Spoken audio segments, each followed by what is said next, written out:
শুভ সন্ধ্যা প্রিয় বন্ধুরা, রাধে রাধে। সবাই কেমন আছো? আশা করেছি সবাই অনেক ভালো আছো এবং আমিও অনেক ভালো আছি রাধারানীর কৃপায়। তো আজকের ভিডিওটা সন্ধ্যাবেলা থেকে স্টার্ট করেছি, যেহেতু বলেছিলাম আমার দিদির ঘরে যাব। তো তাই সন্ধ্যা থেকেই আমি ঘর থেকে রেডি হয়ে বেরিয়ে পড়লাম দিদির ঘরে আসার জন্য। তো এখানে এসেই দেখি পুরো ডেকোরেশন হয়ে গিয়েছে আর মা কালীকেও নেওয়া হয়ে গিয়েছে। আর পুরোহিত মশাই এসে পুজোটাই শুরু করে দিয়েছেন। তাই ভাবলাম তোমাদের সবার সাথে অল্প শেয়ার করি। আর যেহেতু এই দিনটি অতটাই ভালো ছিল, কি বলবো, পুরো দিন মহাদেবের পুজো করে তারপর 16ই ফেব্রুয়ারি সোমবার সন্ধ্যাবেলা অমাবস্যার পুজোর জন্য দিদির ঘরে চলে এসেছি। তো এখানে মায়ের পুজো হচ্ছে, এই যে মাকে দর্শন করো না, জয় মা কালী বলে কমেন্ট করে জানাও। তারপর কি পুজোর সবগুলো আয়োজন হয়ে গিয়েছে, পুরোহিত মশাই উনি পুজো করছেন। আর এই যে আমার দিদি, ও অনেক ব্যস্ত ছিল কাজের জন্য, তো আমিও গিয়ে অনেক কিছু সাহায্য করেছি। তারপর কি ওরা আমার পাশের বাসার বোন এবং দিদি বসে পুজোর যা কিছু লাগবে সেটা দিচ্ছে। তারপর পুরোহিত মশাই বলছিলেন এখানে আরতি হবে, তো দিদি এখানে জান ভাজিয়ে দিচ্ছে। তারপর ধূপধুনা জ্বালিয়ে মাসি দিয়েছেন। তো অনেক একটা মুহূর্ত পবিত্রতার মাধ্যমে চলে এসেছে। আর এখানে অনেক লোকজনের নিমন্ত্রণও ছিল পুজোর জন্য ওদের ঘরে। তো প্রায় রাত্রে আমরা এসেছিলাম, 12টা বেজে গিয়েছিল। এই দিনটি তো অনেক ভালো ছিল, সকাল থেকে মহাশিবরাত্রির পুজো করে তারপর চলে এসেছিলাম দিদির ঘরে। আর ওরা কি জানো, আমার জন্য একটু সারপ্রাইজও প্ল্যান করে রেখেছিল।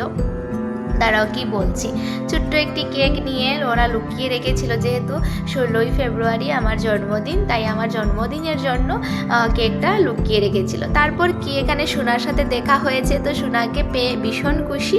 আর ও আমাকে ছোট্ট চকলেট খাইয়ে দিয়ে মাসি হ্যাপি বার্থডে বলেছিল। তারপর আমি চলে এসেছি এখানে। তো রান্নার মাসি উনি রান্না করছেন। তো ভোগের সম্পূর্ণ রান্নাটা হয়ে গিয়েছে আগে থেকে। তো উনি বলছিলেন দাঁড়াও আমি তোমাকে দেখাচ্ছি কলাপাতা সরিয়ে কি রান্না হয়েছে। তো এখানে ভাত, ডাল, পনির, সবজি অন্যান্য অনেক কিছু ছিল রান্নায়।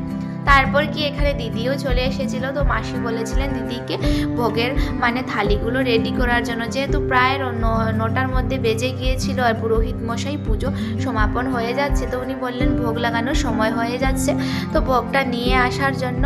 তো এখানে রান্নার মাসি ভোগের জন্য যা কিছু লাগবে প্রথমে উনি দিয়ে বলছিলেন এটা দাও, তারপর ওইটা দাও। তো ভোগের যা কিছু থাকবে এখানে প্রসাদের জন্য সবগুলো থালিতে দিদি নিচ্ছে। তো আমিও গিয়েছিলাম সেখানে, অল্প তোমাদের সবার সাথে ভিডিওগুলো শেয়ার করছি। তারপর কি এখানে পনির সবজি দিয়েছে রান্নার মাসি।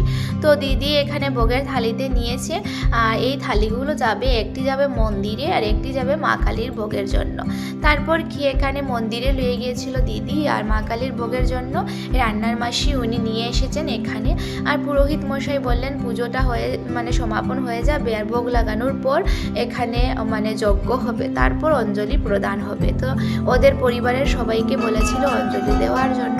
তো এখানে ভোগ লাগানো হয়ে গিয়েছে, তো সবাই বসে যজ্ঞ শুরু হয়ে যাবে। তো যজ্ঞের মুহূর্তটা এই তোমাদের সবার সাথে শেয়ার করলাম। তো এখানে এবছরের পুজোটা সমাপন করেছিল ওদের ঘরের ছোট্ট ছেলে, আমার দিদির দেওর। তো এবছর বসেছিল পূজায় ও। আর আমাদের ঘর থেকে তো মা, তারপর মাসি, তারপর কাকিমণি, তারপর বাবু, ওরা এসেছিলেন। তারপর কি এখানে পুরোহিত মশাই অঞ্জলি প্রদান করছেন। তো সবাই বসে রয়েছে। তো এভাবে করে মা কালীর পুজো সমাপন হয়ে গিয়েছে। তো সবাই অবশ্যই মায়ের আশীর্বাদ নিয়ে যাবেন। আর এই দিনটি বিশেষ করে আমার জন্য তো অনেক ভালো ছিল, যেহেতু মহাশিবরাত্রির পুজো পেয়েছি এবং মা কালীর পুজোয় সাহায্য করতে পেরেছি। আমার এবছরের দিনটি অনেক ভালো ছিল।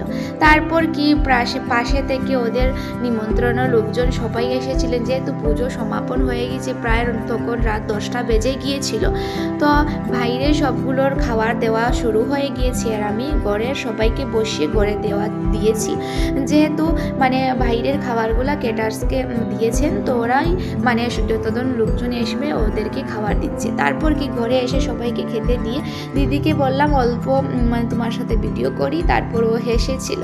তো এভাবে করে পুজোর সবগুলো যে পুজোর প্রসাদ ছিল সেগুলো দেওয়া হয়ে গেছে। কাঁচা ফলগুলো আর কিছু রয়ে গিয়েছিল, তো সেটা দিদি বলছিল কি সকালবেলা কষ্ট হয়ে যাবে, তো সেগুলো পরিষ্কার করে নেই। তো ওরা সবাই লেগে গিয়েছিল পুজোর বাকি সবগুলো কাজ মানে শেষ করার জন্য। আর যতজন লোকজন এসেছিলেন সবাই খেয়ে তারপর চলে গিয়েছিল।